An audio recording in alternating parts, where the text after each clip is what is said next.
Hey everyone, welcome to our channel, This Blended House. My name is Shirley. And my name is Dustin. Together, Dustin and I have 8 children. So I came to the marriage with 5. And I came to the marriage with 2. And then 16 months ago, we had ours kid. Our little dude, Caden. Our little Caden. And so together we have 8 children. And Dustin and I are really passionate about blended families and supporting blended families, supporting people who have been and walked through divorce, because we both know the reality and the difficulty of that life. It's hard. It's really hard. And it is very easy when you've met someone you really love and you've really connected and you're like, oh, wow, I get my second chance.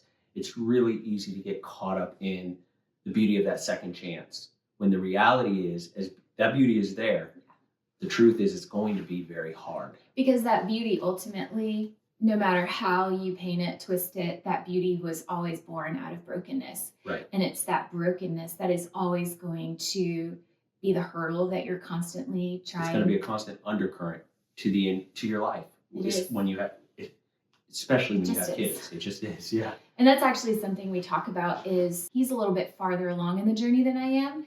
My divorce was finalized in October of 2020. And your divorce? Me and my ex separated in September of 2015. So he's about 6 years farther and deeper into the journey, which means he's about 6 years further into his healing process than I am. So anyways, today we wanted to talk about being a blended family and the holidays. We just had Thanksgiving. Yep. It was awesome. We had a great day. We had a really great day. And one of the reasons we wanted to talk about this and make a video like this is because the holidays is really hard. Yeah. And if you're starting out on this journey, especially, you're coming to that realization of, wow, this is going to be hard. I'm not going to have my kids on certain days. I now have to because when you get into the holiday, you get all excited. At least I do. I'm like, we're going to do this. We call him Father Christmas. I love Christmas. House. It's awesome. And I do too. I get super excited. Got Christmas music blaring. But then it's like, dun, dun, dun. The undercurrent that you were talking about with brokenness is always. Oh, crap. I'm not going to have my kids that weekend. Like, for instance, the weekends fell really unfavorable to us this year. The reason he says that is because we both share 50-50 legal split custody of our kids. Right. And so we have our kids on the same weekends, and then we also don't have our kids on the same weekends. And so for this year in December, we get them the weekend of December 8th, and then our next weekend with them is like Christmas weekend. But then the other parents, it's their Christmas day with the kids. So Right. We don't even get that Christmas full Eve weekend. Right. So one of the things that can be really difficult, especially if you're starting your journey, is, like he said, the realization that there are going to be certain days that really matter to me, whether it's birthdays or Thanksgiving or Christmas or Easter, that I'm not going to have my kids. And I think for maybe me as a mom, that struck a really deep chord in my heart. And I really had to embrace the fact that that was just the new reality of my life, especially for someone like me who values the day. I had to do a lot of letting go. And there's this beautiful poem called With Acceptance Lieth Peace.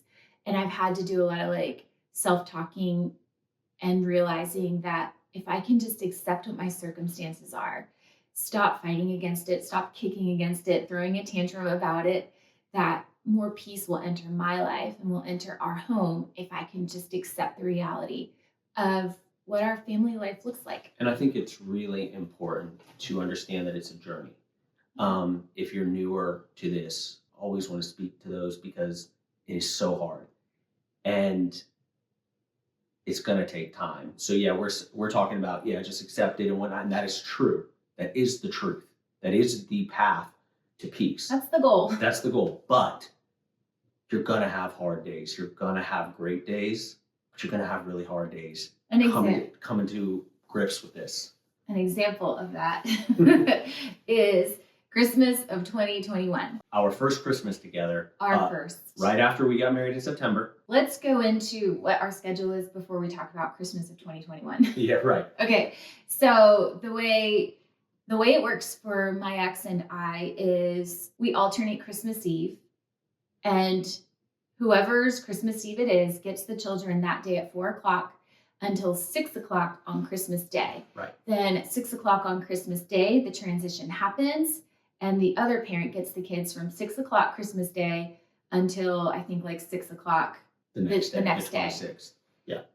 And so, what's yours? Mine. His order is a little bit more flexible about holidays. So you've been trying to match ours. Yeah. So because it's a little more flexible and there's not a hard, rigid written in the order, I just have tried to just match it up with hers. So hopefully this year it's going to work the same. So, so for example, this year we don't have Christmas Eve. We had them last year, Christmas Eve into Christmas Day, and it was a really It was a great Christmas. good Christmas. Yeah.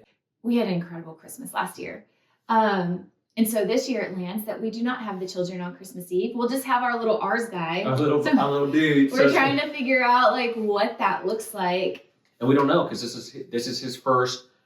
This is our first Christmas where it's just us three. Yeah. And so we are going to have to come up with a plan going forward. Yeah, that's a whole nother thing to figure out. Because half of Caden's Christmases, his siblings are not going to be there Christmas morning. And that speaks to that underlying brokenness. Ultimately, it's broke. It's sad. And that's sad. And you can let yourself wallow in that, or you can say, hey, how can I make these beautiful? And we've talked about like maybe we'll make a tradition with Caden where like the off years we like go and get a cabin somewhere. Yeah. We don't know what we're gonna do, but we're wanting to make the best of it. So let's talk about Christmas of 2021, our first Christmas together. The other parents had the children that Christmas Eve, and we were going to get them back that day, Christmas Day at 6 o'clock. So the way that I like managed that in my mind, because I was really sad about not having my kids Christmas She was morning. really struggling. Yeah, she was very positive, but I tried to be really struggling. positive, and we had planned a big Christmas dinner here at our house with like the extended family. So I was like going to distract myself because I love hosting and decorating and all of that. I was going to distract myself with that day. With preparation for our big night when all the kids would come back and the family would be here. And Christmas Eve in the middle of the night, I wake up and I am not feeling good. And Dustin's like, you are burning up. And so we're in the middle of COVID times, this is COVID. 2021, so it's still pretty fresh. And we take a COVID test, and when you took the test, it could be like kind of faint, or no, hers was like super dark red or whatever the color was. I can't remember. So she was very sick. That didn't just mean that I wasn't going to see my kids Christmas morning. And at that time, with the quarantining rules, that now meant that I wasn't going to see our kids for like a week. And I literally just laid down. I just lay there and I cried and I cried and I cried. And it don't get me wrong, it sucked for me too. But going back to the thing about being further along in the journey, I went and took a shower. I came to grips with the reality, and I was like, okay, well, on the plus side, that's what I do. Everything with me is on the plus side. On the positive. I'm off work. I'm gonna take care of Shirley. Gonna hang around the house. Caden wasn't born yet, so it's just gonna be a relaxing week. I immediately went there. Again, it took me a long time to get there. 6 years of healing gets you there. You're used to these. You have to be flexible. And so Shirley. Yeah. So it was like, not only am I not going to get to see my kids today, I'm not going to get to see them for like a week. But we did pull it together. And a week later, when we had all the kids, we had a Christmas. And that's what we plan to do. When we don't have the kids on Christmas Eve, we will do things with the extended family. And then Christmas Day, when we get them, we are literally going to reenact Christmas all over again. And what I love is we're getting them back Christmas night. We're going to have a huge dinner. We're hosting. My family's coming over. So we're going to just throw this big Christmas. We're going to have the whole come down in the morning. She's going to do all the little things. She puts notes on the wall, telling the story of Christmas, whatever you did last year, which they ask for that again. Yeah. I think that brings up a really good point of the value of traditions in families. Because I had like all these it was like a message going down the steps. About the story of Christmas. About the real meaning of Christmas. Right. So as they're coming down to like their gifts, it was important to me that they would see like that he was the reason why we were celebrating that day. And some of the kids were like, you're going to do that again next year, right? Yep. And so the value of building tradition in a blended family, I think you can't put a price on the value of that. The best way I know how to say it, if it's okay, is briefly, to anyone who has a blended family, there are kids who struggle with it more. And the value of these traditions is such that one of our kids who really struggles with the blend and has their moments where they're like, this is hard, came to me one day, because it's one of mine, and said, I'm so looking forward to that night where me, Ben, and Daniel are going to be like just hanging out, waiting for Christmas, and then we're going to come down. And he's the one that struggles with it the most, has had the hardest time with it at times.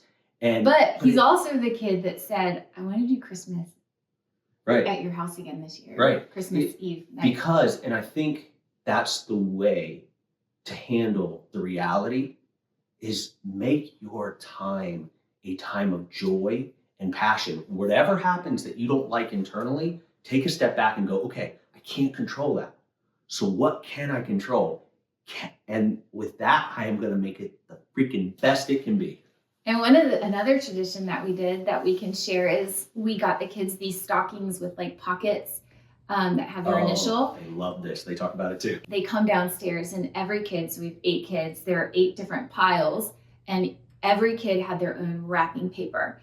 And the way they could know which pile was theirs early in the morning when they came down, if they were up before us, is they could go in the little pocket of their stocking, and I had a sample of the wrapping paper that was theirs. They love that. So they pull their little sample out, and they could identify which like pile of gifts was theirs.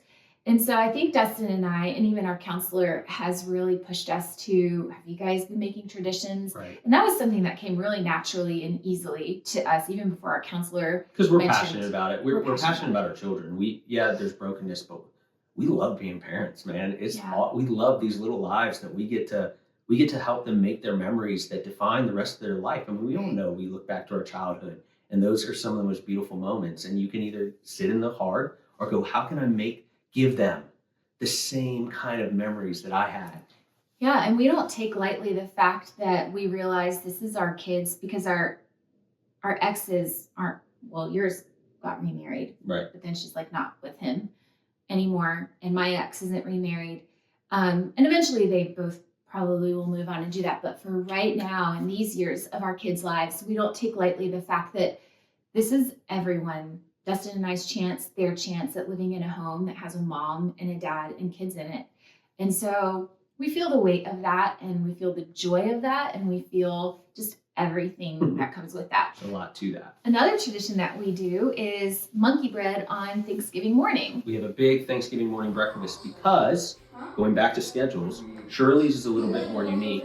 I alternate Thanksgivings with my ex. And we split our day on Thanksgiving. So I get my kids from Wednesday night until Thursday at 12.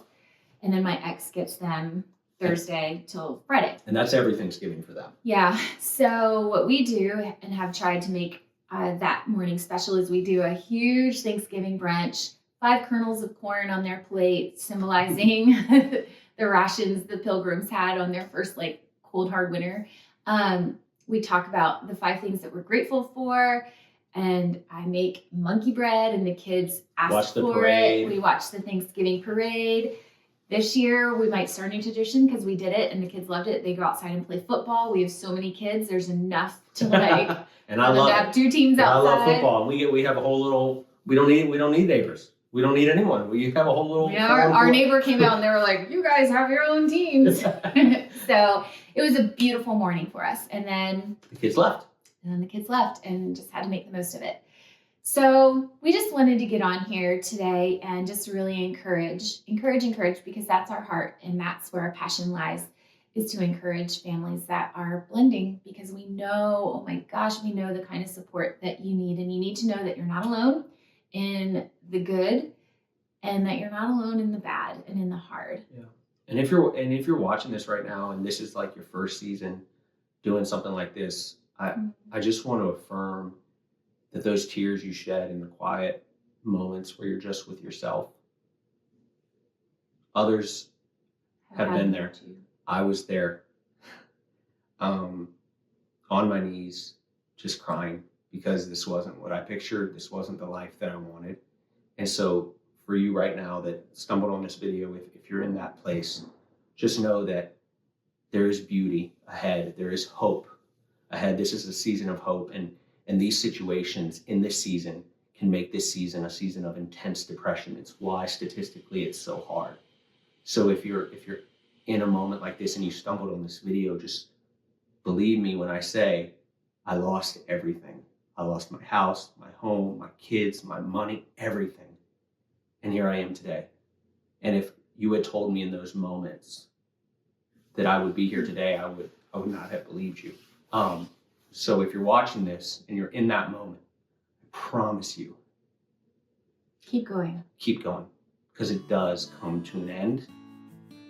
And how you handle these moments can make those times when they do come better and better if you stay strong.